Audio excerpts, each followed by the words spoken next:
All right. Hey, everybody. Thanks for tuning in to our next episode of BlockFi Live.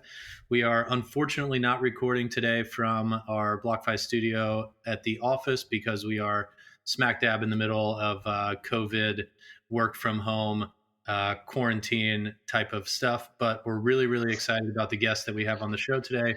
Christine Sandler from Fidelity has become a friend of mine over the last couple of years, and she's also known BlockFi's chief risk officer, Renee Van Kesteren, for quite a while. But let's hear directly from Christine. Hey, Christine, welcome to the show. Thanks for coming on. Thanks, Zach. It's a pleasure to be with you today virtually from our segregated home offices. Definitely interesting times for us.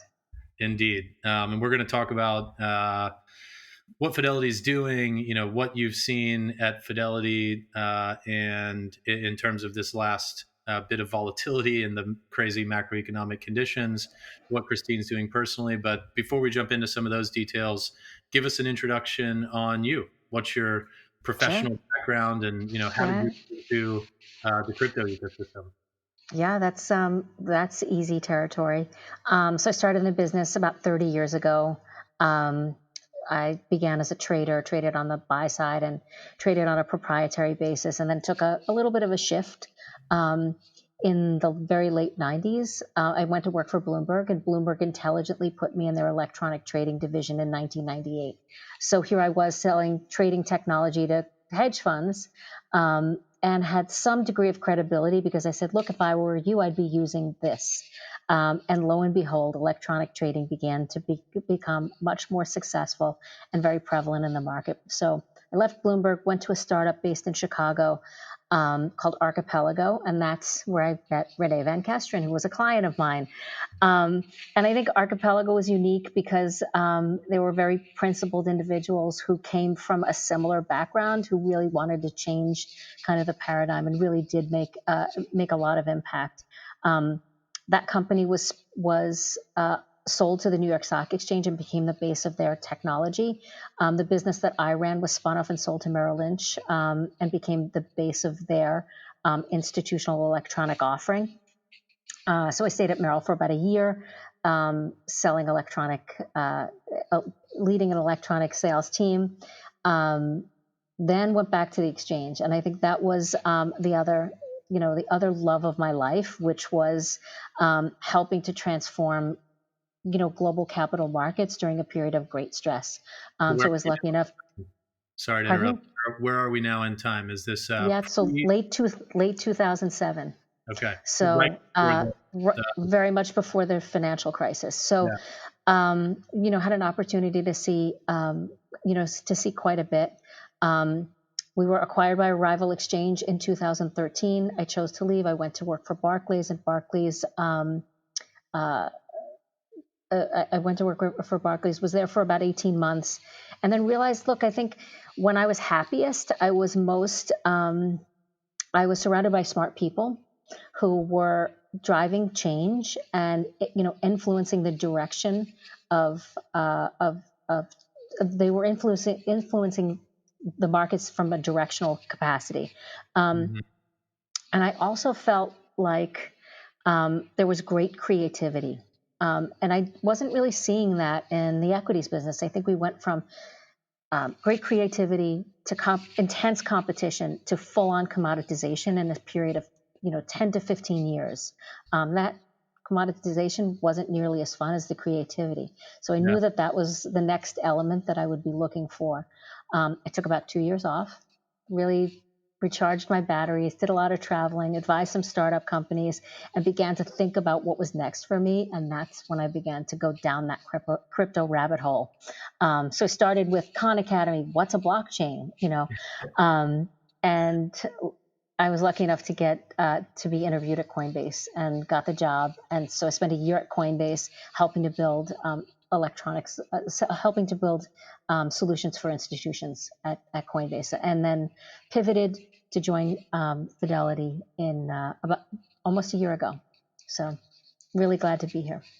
Awesome. Well, tell us a little bit about. I know Fidelity does so much stuff in Mm-hmm. the crypto space, and we at BlockFi have a couple direct relationships with different parts of the Fidelity organization. But maybe before talking about the side of Fidelity that you're specifically focused on, what are some of the different initiatives that Fidelity has in the crypto sector? Yeah, that's a really good. So I don't know that everybody knows this, but Fidelity's kind of digital journey began many years ago. So we started mining back in 2013. We still actively mine. We implemented a couple of proof of concepts within the broader organization. One was, could our donor advised charitable funds begin to accept crypto as fully appreciated crypto assets as funding, and that program lives on. So it was initially Bitcoin, now it's Ethereum and also XRP.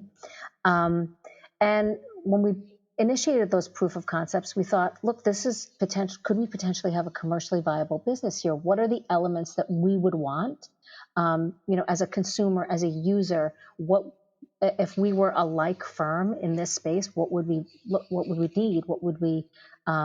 What could act as a foundation for us to propel a business in digital assets? And the two pillars were obviously custody Yep. and execution services. So we sought to build those. But there are other pockets within the organization that continue to work on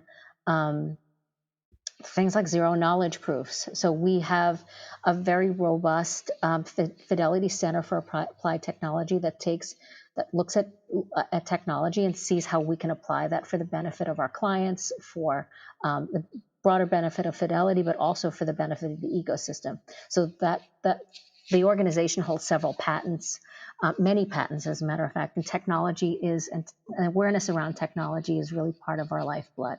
Mm-hmm. We also have a couple of VC funds that actively invest in lots of infrastructure projects around the crypto space as well. So we have like a kind of soup to nuts, where we're very academic and project oriented around learning about emerging technologies, the application of those technologies, and then finally the use cases around technology. So we've got the donor advised fund. So if someone has Mhm. crypto that they're sitting on that they want to be charitable with, they can donate it through Fidelity. FCAT, which stands for Fidelity Fidelity, Applied Technology. Am I getting that right? very good. Which is doing technological research. A number of different ventures groups, Avon Ventures, shout Hmm. out to Sachin and Alex, which are Yeah, the folks that invested in BlockFi and that we work with directly. And then FDAS, right, which is the side of Fidelity that you're specifically focused on, if I'm saying that correctly. Tell us a bit about FDAS and then your role within yeah. FDAS. Happy to. So, Fidelity Digital Assets, we are the commercial business associated with digital assets within Fidelity. So, foundational level technology, digital asset custody, execution services, the support wrapper, and then more importantly, all of the operational policies and procedures that you would think a robust institutional business would have. So, um, you know, absolutely bulletproof operational processes that are validated by SOC 1 report, SOC 1 Type 1, SOC 1 Type 2, so fully audited. Audit's kind of like our middle name here. So we always say, are we bringing sexy back with audit here? Yeah. We uh, But truly, these are value propositions that resonate with our clients and the clients that we endeavor to bring into the ecosystem as well. And how many people are on the team at FDAS now? So we have about 135 people dedicated to the digital asset business, and then we have another 80 or so technologists that we share with the broader organization that are kind of on loan to us, to build out products. So we have a sizable team. So you joined FDAS. You have Mhm. these, products and procedures that are probably institutional grade in a way that other solutions in the crypto market maybe were missing a few things before. What was the reception like? So you start talking to existing clients at FDAS or potential clients. What kind of feedback did you hear from the market? So the feedback. The feedback from the market has been really positive. I also think that this is a unique asset as well. Sentiment changes, and the noise level kind of is always correlated with the price of the asset. So the closer we get to 10,000, it gets really noisy and it gets really active. Um, and and the closer and the more I think the more stress that we see in the marketplace, the more noisy and active it gets. So we're in a period of great activity, but the reception has been really incredible. What resonated with me is that I think we at Fidelity Digital Assets are seeing different types of opportunities than some other players in the space, simply by virtue of our approach to the space. We come to the space with a strong culture of risk management, but the diversity of the clients that we see clients from a pension and endowment space, all the way from the active crypto trading firms. So the diversity of the types of clients that we see: family offices, registered investment advisors, traditional hedge funds, crypto hedge funds, and then also partnership projects with firms like yours, and others that are building infrastructure in the space as well. So we're really positive on the space, and we're positive on helping to empower other businesses in the space as Yeah. well. So you mentioned the price. Obviously, about a week and a half now, we had a pretty tremendous day of volatility, unfortunately to the downside. But um, what kind of activity did y'all see around that time, or now kind of coming out of that period a little bit? And what are you hearing from some of those different types of institutional market participants that you're in ongoing conversations with? Are they more likely to buy now that we had a little bit of a dip? Are they, waiting to see where this period of economic uncertainty takes us? More engaged, less engaged than they were before? What's happened as a result of that market action? Well, so clearly that very abrupt dip that happened, while some people were sleeping, they woke up and they said, what happened?" It was quite violent, as you know. I think one of the things that we did was that morning, I think we were a source of information about, okay, what really happened, and what were some of the triggers that contributed to that, and why did it happen. And so I think we value our position was validated. Our position in the marketplace was validated by the number of clients and the number of counterparties and the number of people with inside of Fidelity and outside of Fidelity that asked us to comment on, okay, what just happened, like, Mm-hmm. and can you help us diagnose this? So I think that from a market perspective, we do have a voice, and we do have that vision, and we've actually fully supported that voice and that vision by hiring on the research side. So we hired a wonderful young woman from Circle, Ria Butoria, who is leading our research efforts, and she is absolutely just a rock star in this space. So she's helping us kind of codify some of these thoughts. But in terms of the client reaction, I think when you see violent swings like this, that it's almost like this car crash, and you check, wait, are my arms here, my legs here? I'm okay. Okay, great. Some clients said, wow, this is maybe a good entry point. And we did see clients step in and purchase, and then we've seen a steady wave of institutional interest from clients that had been in the pipeline either for a few weeks, really saying, let's get this done. So we've seen a greater sense of urgency around client onboarding. We've seen inflows. We've seen more Bitcoin purchased than we've seen sold. So things are definitely on the upswing. So it's been a really nice period for us. So could you maybe give us a taste, not the whole thing, but let's say we're one of those, fortunate Fidelity clients, and we give you a call Monday or Tuesday after the dip. Hey, why does your team think this happened, and should we still be bullish? What are some of the quick points, without giving us too much of the secret Fidelity research sauce that y'all were hitting when you were talking to folks? So the secret Fidelity research sauce was very factual. This Mm-hmm. is what happened, and this is how the market interpreted it, Mm-hmm. and this is what we think were contributing factors to this. So what we thought that there was selling that came from one particular group, we thought it was mostly miners that Hmm. sold into the space that triggered some stops and some liquidations on more leveraged exchanges. And given the fact that this happened, it was evening in New York, that there was a little less liquidity around. And I think that that's what happened. And so savvy professional traders also said, look, this is an opportunity for me to take a look at these levels and purchase. So question for you, Zach, did you get involved? Did you buy on the dip? I did buy on the dip. I didn't catch the absolute bottom, but I've had a couple of tweets recently where I'm screenshotting my BlockFi purchases, and I haven't Yeah. done the tweet yet of retweeting that purchase and saying, this was a good price to buy it. Like, this tweet is Mhm. aged well. I haven't said that yet, but I'm going to at some point, and Good.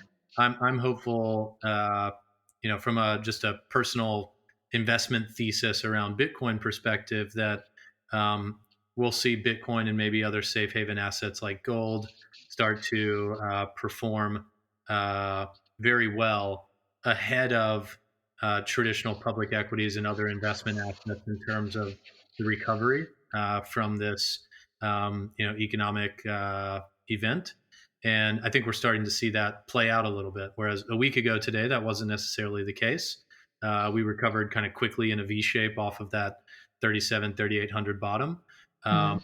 but now we're kind of steadily and healthily climbing back into the 6,000s, and, in my view, probably higher pretty soon. What about you? You buy the dip? I did buy the dip. Yeah, Nice. I couldn't hold off. I couldn't not buy the dip. I think uh, as so I invest my own personal funds both in equities and in digital assets. And I think when you hold digital assets, when you hold assets, you look at price levels as very important. You're like, look, am I a buyer here or am I a seller here? You always look at that relative value. And Yep, for me, the relative value was extreme at that moment. And I said, this is look, it could go lower. I mean, I have no visibility. It absolutely could go lower. I was prepared to buy even lower as well. So that's great. Love the confidence. Um, yeah, exactly. so, uh, talk to us a little bit about future plans. Hmm. What can you share about things that are coming down the pipeline at Fidelity in terms of new initiatives or things that are on y'all's product roadmap? So when we think about new initiatives, we think about very broadly. Um, is this good for Fidelity? Is this good for our clients? And is this good for the ecosystem? And if things can kind of check those boxes together, then we generally think that this is potentially a good direction for us to go. So look, no one has a surplus or an abundance of development resources. We've got to be precise about those. And so we think about, um, are there major frictions that we could continue to ease for institutions to either adopt or continue their adoption, Hmm. that we could begin to ease? So it may be partnering with someone to solve capital efficiency challenges. It may be thinking about our offering as a service based offering. So we may think about offering custody as a service to other. Either digital asset businesses for them to de-risk themselves, or to other non-crypto businesses, non-digital asset businesses that are looking to build businesses on the really rock solid foundation that we've already built. So those are some of the things that we're thinking about Yeah, and that's we're great. putting into motion. So That's all great stuff. And I can say, in conversations that BlockFi has had with different types of institutional market participants, Fidelity's participation and the kind of Fidelity stamp on, things like custody for a fund that wants to have crypto as, all or part of their investing strategy, um, is very well received in the market. Some folks that we've talked to maybe a year ago were less familiar with Fidelity's offering. I think the name is getting out a lot more now, and firms that have partnered with Fidelity benefit from leveraging what is viewed as a world-class solution, not only because of the tech and how the product actually works, but also because of the brand and the infrastructure that Fidelity more broadly brings to the table. Thanks, Zach. Look, I think the way we also think about it is we think about we're building infrastructure for the next several decades. So Yep. this is definitely not a short-term fix. We think about, okay, what are the next steps that we should take in a pragmatic fashion to continue that journey? Yeah. So outside of Fidelity, are there trends that you're seeing in terms of institutional adoption or retail adoption or crypto products that you like using? Like, what else gets you excited about this space aside all of the great stuff happening at FDAS and Fidelity? I love this space. I think this, we that having the opportunity to speak with a diverse type, like diverse set of clients and opportunities, around digital assets, whether they're use cases, they're payment processors, whether they're pension funds looking to expose themselves to holding the physical asset. We are in a really good position to think about lots of different things around the universe. So I really do love that. I think what's most exciting to me is to think about a future where lots of different assets will be digitized. And that I think that is one of the driving forces within the Fidelity digital assets team, where we think about this foundational technology that we've built cannot just power Bitcoin, but can power a world in which many types of assets, workflows, databases, almost anything could be potentially digitized, and by that monetized, which Yeah. is absolutely incredible. And is it possibly because you have some battle stripes or battle scars, however we want to describe it, from seeing things in the traditional world, that makes you think there's still some optimization and opportunity in terms of leveraging this technology to make that better? 100%. So these are challenges that we've been, faced with for decades in traditional capital markets, and I think this also opens up an opportunity for a different kind of exposure Hmm. to liquids, alts, so many different types of assets, and I mean that's just scratching the surface. It's really empowering. One of the things that I get excited about personally is also the potentially more global nature of markets that are built on a digital asset based Hmm. framework. I know you're a pretty frequent traveler. Is that something that excites you about it as well? It's absolutely fantastic. One Zach, I'll tell you. Once I was on a trip to South Africa, and um, I was in a museum, and I was, you know, viewing the art, and there was a picture that viewed a line of people, and it was the Zimbabwe financial crisis. Oh, So, and it was a line depicting people on an ATM line trying to get their own money out of their bank, and clearly by the time they got to the front of that line, their asset is being devalued. Um, the luxuries that we have in this country are, we downplay them. There's so many people that don't have access to a bank account or a stable currency that we take completely for granted. Um, that's what's potentially truly empowering. yeah. So that anyone with a smartphone could tap into a monetary system. That's just incredible.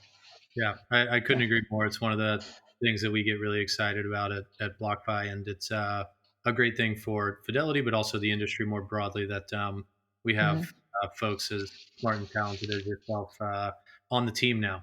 Um, so let's say I'm someone watching this and I'm like, wow, Christine's awesome, Fidelity's awesome. I want to learn more about this or potentially become a Fidelity client. How should they get in touch with you or other folks on the team, or where can they go to learn more? So there's plenty of places for you to learn more. On LinkedIn, you can email me, christine.sandler at fmr.com. You take a look at our website. I think we've got samples of RIA's research published on our website as well. really fantastic learning, fantastic reading material, great learnings. But please reach out to us. We'd love to engage. Awesome. Well, is there anything that we didn't talk about that you think we should before we wrap up? Um, no, we should set a date to celebrate though, Zach. Once we can get past this coronavirus, I think that's it. Once we're allowed to socialize again. Exactly. Exactly. I agree. Well, thank you so much for coming on, Christine. If anyone Pleasure. has thoughts for Christine or questions or feedback for us as we're producing more of this content, don't be shy. Definitely reach out to us. And thanks so much for tuning in.